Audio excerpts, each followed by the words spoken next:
बच्चेबाजी की वकालत और हिमायत की जाए जो इम्तियाजी सलूक के खिलाफ हो और ख़ास तौर पर सिंध और माजूरी के बाहमी ताल्लुक को हल करती है। शुक्रिया। अब मेरी साथी अपने साथों के बात पेश करेंगे।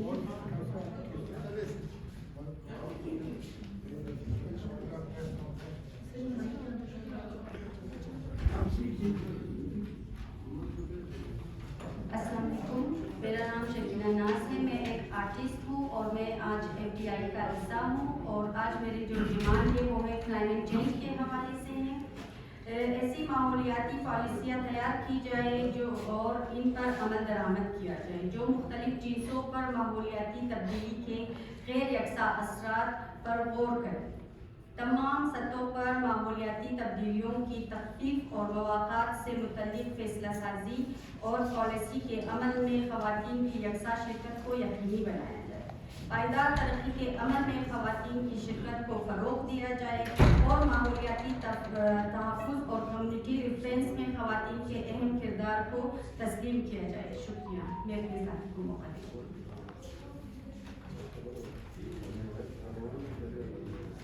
अस्सलाम वालेकुम, मेरा नाम शाज़िया है और मैं एक सोशल एक्टिविस्ट हूँ। इसके साथ साथ मैं MHM की ट्रेनर है, मेंस्ट्रुअल हाइजीन मैनेजमेंट, जिस पे हम स्कूल कॉलेज यूनिवर्सिटी की बच्चियों को अवेयर करती है।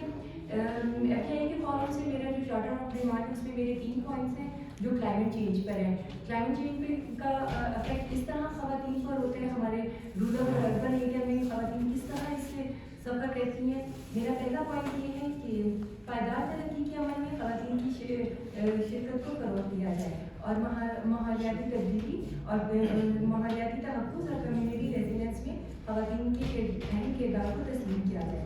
मेरा दूसरा पॉइंट है कि ऐसे तालीमी प्रोग्रामों को नाफिज़ुल अमल किया जाए जो कि माहौलियाती बहरान और जिन्स के बाहमी ताल्लुक को उजागर करें और सियासी जमातों के अराकीन और आवाम के दरमियान इस ताल्लुक पे बेदारी फैला सकें। मेरा तीसरा पॉइंट है कि माहौलियाती तब्दीली के मनफी असरात को मद्देनज़र रखते हुए ख़वातीन की मख़सूस ज़रूरियात को पूरा करने में मनसूबों के लिए वसाइल और फंड्स को मुख्तस किया जाए और जिस तरह ख़वातीन मुख्तलिफ शोबों में निगलेक्ट है उनको नज़रअंदाज किया जा रहा है, उन पर गौर किया जाए और उनके लिए पॉलिसी बनाई जाए। Thank you.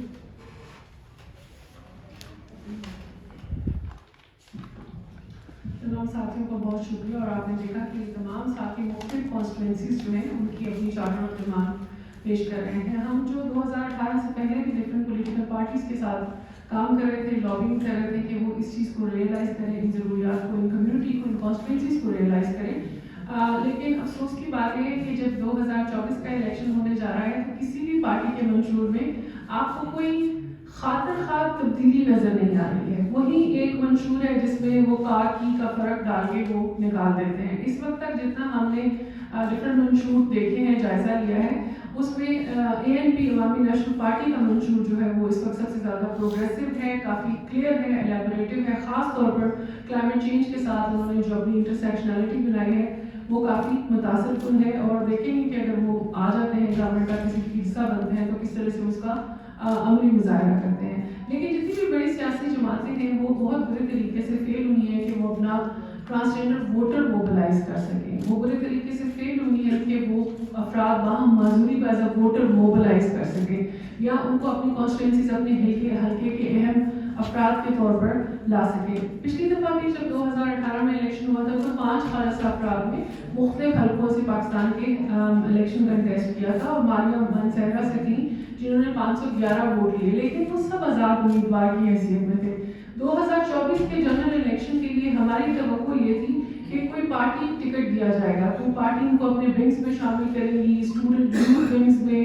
हमें भी पता चला है कि पीपल्स पार्टी ने कोयटा में डिसेबिलिटी विंग में कुछ अफराद को शामिल किया है, ये इनकरेजिंग है, लेकिन फिर भी मखसूस नशिस्तों में भी तरजीह फरिश्तों में ना शामिल नहीं किया गया। अभी भी जो 4 लोग हैं ख्वाजा सरा अफराद पाकिस्तान में वो कंटेस्ट कर रहे हैं मुख्तलिफ हल्कों से, जिसमें से 3 KP से हैं और 1 इस्लामाबाद से। वो चारों के चारों फिर आज़ादाना हैसियत में कंटेस्ट कर रहे हैं। आज़ादाना हैसियत में कंटेस्ट करने में कोई बुराई या कबाहत नहीं है, लेकिन ये रिफ्लेक्ट करता है कि आपकी सियासी निज़ाम के अंदर आपके जो कमज़ोर तबके हैं उनकी जगह क्या है, आप कितने संजीदा हैं कमज़ोर तबकों को अपने साथ मिला के ले जाने के लिए। बलूचिस्तान के लिए हमारे ख़ास तौर पर तहफ़्फ़ुज़ात हैं क्योंकि जो बदलता हुआ کا ماحولیاتی پورا نظام ہے اس میں بلوچستان سب سے زیادہ متاثر ہے. لیکن اس میں جو پالیسی سازی ہو رہی ہے کیا اس پالیسی سازی کا حصہ خواتین ہیں؟ کیا اس پالیسی سازی کا حصہ خواجہ سرا افراد ہیں؟ کیا اس پالیسی سازی کا حصہ افراد باہم معذوری ہیں؟ کیا اس پالیسی سازی کا حصہ وہ مذہبی اقلیتیں ہیں جن کا تعلق کرسچن کمیونٹی سے ہے، ہندو کمیونٹی سے ہے؟ کیا ان کو شامل کیا جا رہا ہے؟ اور کیا کوئی ایسی پالیسی سازی ہو رہی ہے جو صوبائی سطح کے اوپر صوبائی حقیقتوں کے مطابق ہو رہی ہے؟ ہم جانتے ہیں کہ پچھلے سال جو فیڈرل کلائمیٹ منسٹری ہے اس نے نیشنل کلائمیٹ ریزیلینس پلان دیا ہے 5 سال کا جو 2023 سے 28 تک ہے. اگر آپ میں سے کسی دوستوں کو اتفاق ہوا اس پلان کو پڑھنے کے لیے، وہ کافی موٹا ڈاکیومنٹ ہے، کوئی تقریباً 200-250 صفحات کے اوپر ڈاکیومنٹ ہے. وہ بڑا جنرل، بڑا عمومی سا پالیسی ہے. وہ بس یہ کہتی ہے ہم شیلٹر دیں گے، فوڈ دیں گے، ایمرجنسی آئی ڈی ادویات دیں گے، لیکن وہ یہ کہیں نہیں کہہ رہا کہ جو ماحولیاتی تبدیلیاں ہیں وہ ہر طبقے کو مختلف طریقے سے متاثر کر رہی ہیں، جس میں خواتین کی جو جنسی اور تولیدی صحت ہے، جس میں افراد باہم معذوری کے جو معاملات ہیں، جس میں خواجہ سرا افراد کی جو کمیونٹی اور پھر جو مذہب کے نام کے اوپر ڈسکرمنیشن ہے وہ ڈبل ٹرپل ہو جاتی ہے جب بھی کوئی قدرتی آفات آتی ہے، وہ سیلاب ہو، وہ زلزلہ ہو، یا ویسے ہی ہم تو پچھلے 76 سال سے کانفلکٹ میں رہ رہے ہیں. کانفلکٹ کی صورت میں بھی ہمارے یہ والے طبقات جو ہیں وہ سب سے زیادہ متاثر ہوتے ہیں.